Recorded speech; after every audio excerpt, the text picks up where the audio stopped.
welcome to The Newsworthy. All the day's news in less than 10 minutes. Fast, fair, fun, and on the go. Thanks so much for listening. Today, we've got it all, from the latest on Irma, North Korea, and the Equifax hack, to a new kind of Nordstrom that's not selling clothes. That and much, much more, all in less than 10 minutes. I'm Erica Mandy. Today is Tuesday, September 12th. You ready? Let's do this. Okay, first, let's get an update about Irma, what's already happened and what's coming next. Well, it was Hurricane Irma, and then it became a tropical storm, but it got even weaker last night, and it's now a tropical depression. But it can still do damage. The storm already moved from Florida into Georgia and South Carolina. ABC News says it caused a total of at least 10 deaths in those three states. In downtown Charleston, South Carolina, there were reports of 4 feet of water. Coastal areas in Georgia also dealt with serious flooding. The AP says even in Atlanta, strong winds were knocking over trees and hundreds of flights were canceled at the Atlanta airport, which, by the way, is considered the world's busiest. All right, so what is left behind now in Florida? Well, in some areas, there's still a curfew, and officials told the Miami Herald that evacuees should not return home just yet, especially in the Florida Keys, one of the hardest hit areas. There are reports of no water or power. CNN says even officials are having a hard time getting there on the ground to see if people who decided to stay are okay. The hope is roads and bridges there will begin to open today. Same goes for airports throughout Florida. Many are expected to reopen today, including Miami's airport. But heads up, there are still a lot of canceled flights. Millions of people are still without power, and while some of the flooding has gone down, the Jacksonville area, for example, is still dealing with a lot of it. Remember, Hurricane Irma was one of the largest and most powerful hurricanes ever recorded in the Atlantic.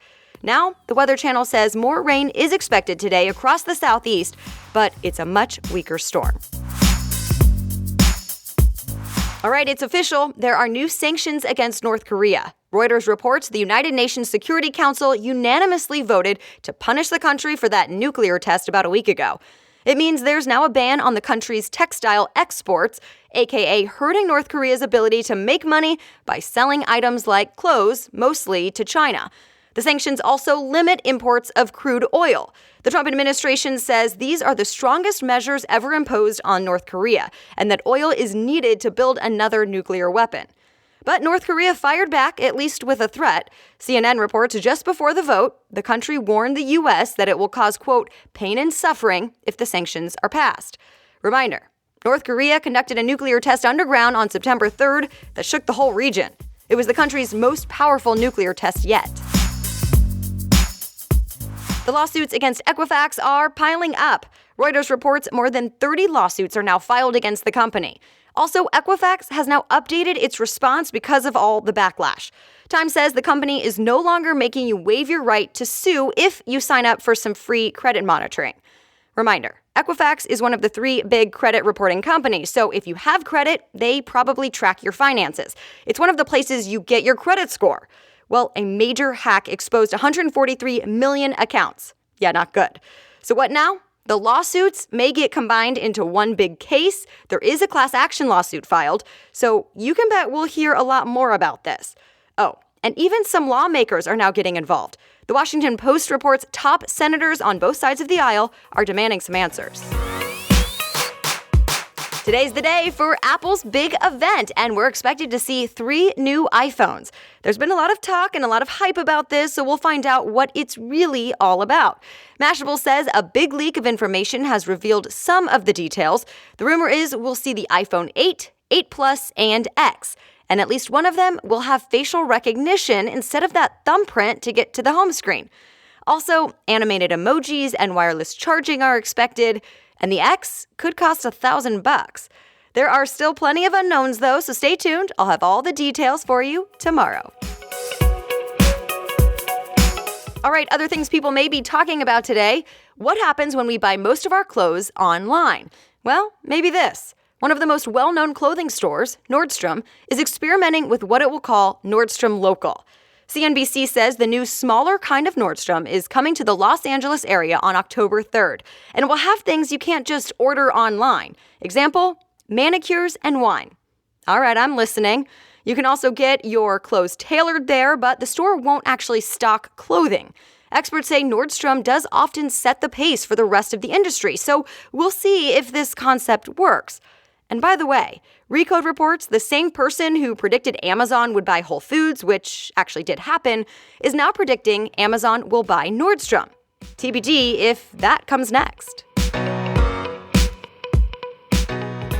Google is facing some controversy again. A new report suggests women are making less money than men at the company. The New York Times got a hold of a list of about 1,200 employee salaries. The findings? Not great. It shows women making 4 to 6% less than men. But Google says, no, I don't think so. That does not show the full picture, and that its own analysis shows things are pretty even. So which is it? Well, the U.S. Labor Department is on it, already looking into possible disparities in gender pay. How about a Venmo debit card? TechCrunch reports Venmo is testing it out with some of its users.